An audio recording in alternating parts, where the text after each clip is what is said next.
Well, maybe you guys are like I am, and you get so caught up in doing what you're doing in the thick of a project, and don't really consider all the edge cases that you may need to accommodate. And this is what I was looking at when I set up to do a 45-degree right-hand helix on a gear.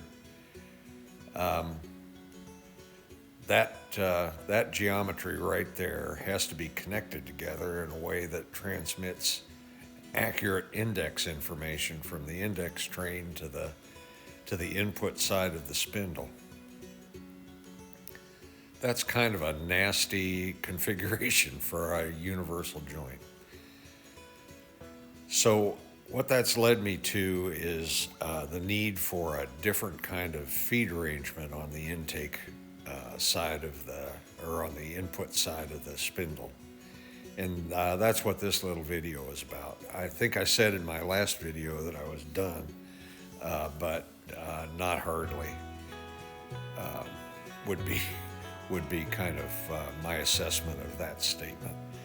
And honestly, I'll probably never be done, but this is beginning to feel like getting me close to doing what I can do. So this video is about getting to 45 degrees, left hand and right hand, which I think is as far as I really need to take this machine. And you'll see how I did that and get some sense for how well it worked. Hope you enjoy it. Well, you've heard the expression, back to the drawing board, and that's where I am.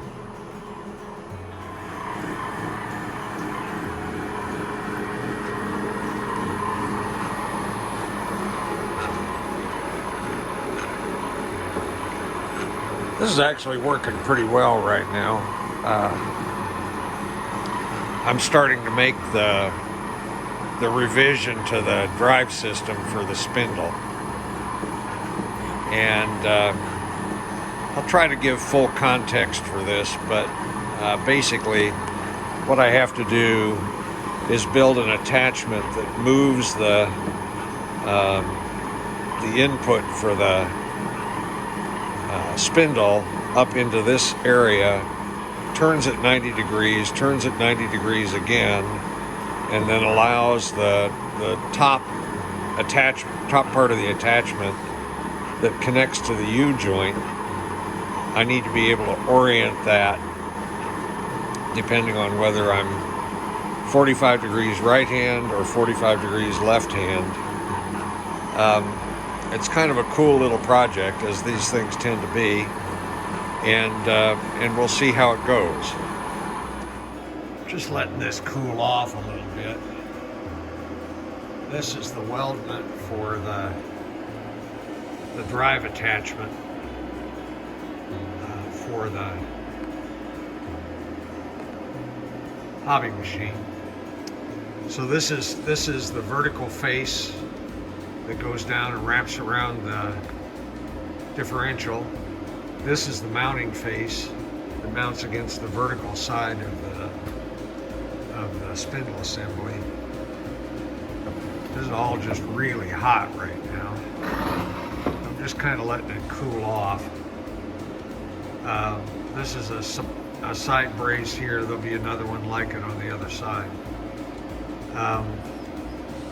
That's just kind of a midway look at what this is going to look like.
Well, this is the attachment put together upside down.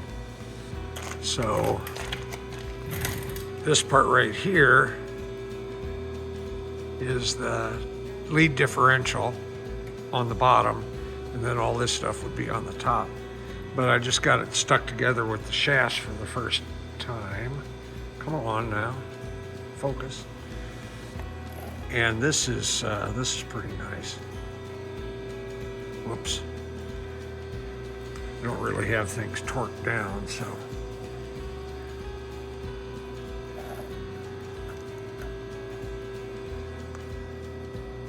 See if I can get it a little tighter. There we go.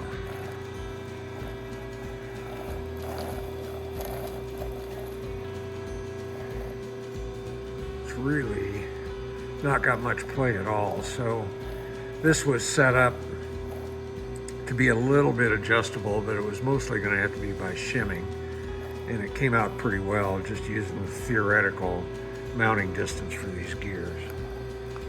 So these each have a ball washer or a roller thrust washer at each end, and then 2 needle bearings in the actual bearing support here. I think it's going to work just fine with a little bit of grease. It'll probably last as long as I need it to last. So I'm pretty pleased with this so far. Anyway, that's all for now. That doesn't sound too bad. I have the guts out of the differential right now, so I'm just driving the gears. But so far, not bad. Well, this is the other orientation. Like I said in the last little segment, I don't have the guts in the differential right now, so the spindle's not turning. But I just wanted to confirm that the drive system, the drive attachment that I made is working correctly. And you can see this is the arrangement for right-hand 45-degree helical gears, and that drive shaft is probably about 5 feet long for that. It'll get shorter as the work traverses through the cut, but I'm really looking forward to seeing how all this works out. This is the setup for a right-hand gear at 45 with my machine. I'm just kind of getting a sense for where the arbor needs to place the work, and it's right around here somewhere, so I need to take some measurements there. And up here, this is what the geometry of the drive system looks like.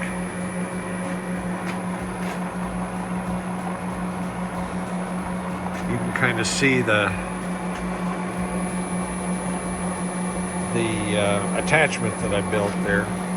That all seems to be working pretty well. The only thing I've got to do, I've got to put a lock nut on that nut to keep it from unscrewing itself. Anyway, it's the back side of that setup there. I've got my fingers crossed. I think it's time to make a gear. Got to make the arbor first, and then I'm going to take a crack at making a gear. Set up for a 45-degree right-hand gear, 44 teeth. The OD of the blank is 4.015 because it's 16 DP. I'm still doing 16 DP, mainly because I got that hob mounted.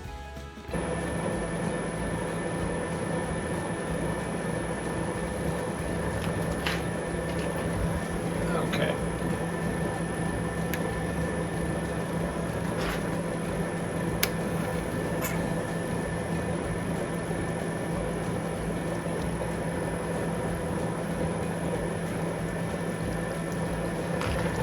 I'm going to switch to time lapse.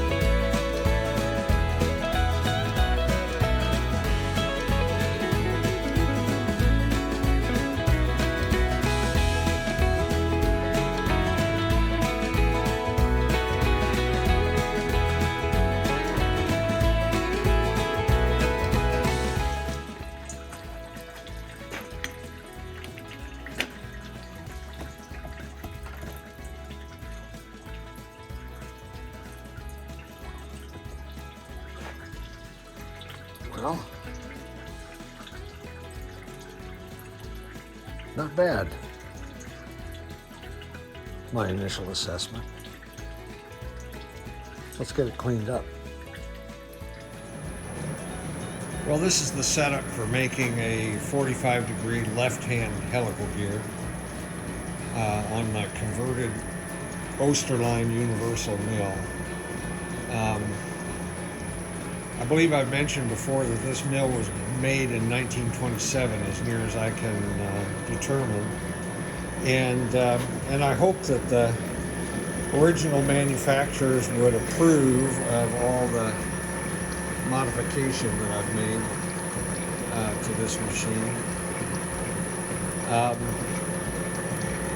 This is the drive attachment that's the subject of this video, and you can see how useful it is to have this pivoting arrangement on top, because it lets me take a drive angularity that was really marginal with the drive axis straight out this way and turn it into basically no challenge at all for the standard universal joints that I've been using.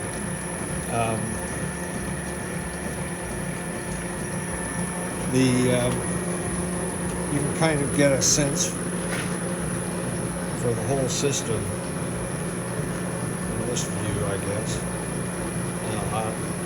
Near enough, anyway.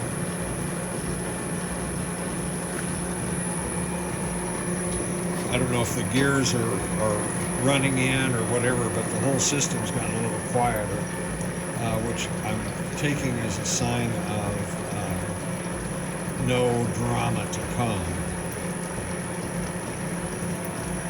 Anyway, looking at the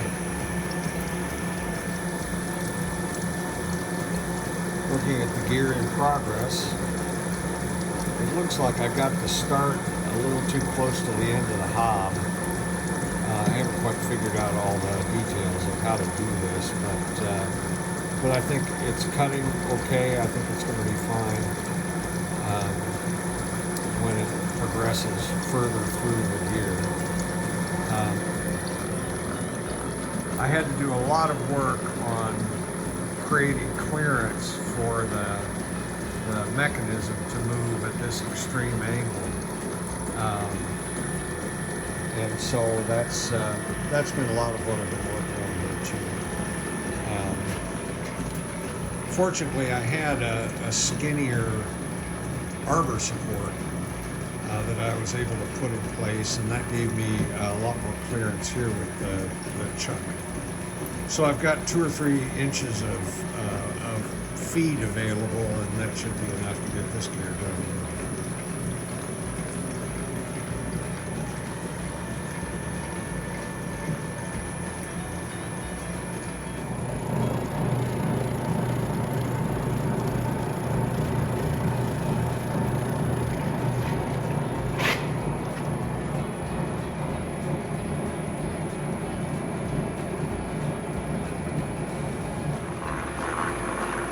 Well, there's a lot going on in this shot, isn't there? I haven't counted my gears lately, but I think there's probably over 50 gears working right now in this thing. That's quite something. There we go. That's pretty much the whole system in operation at once.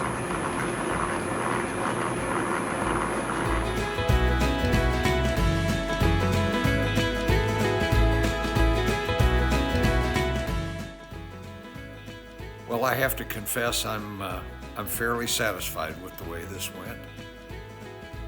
Took me a few tries to get a good clean gear, but in the end, everything worked pretty well. Anyway, thanks for watching. Stay tuned. There'll be more machines coming from my rabbit hole. Bye all.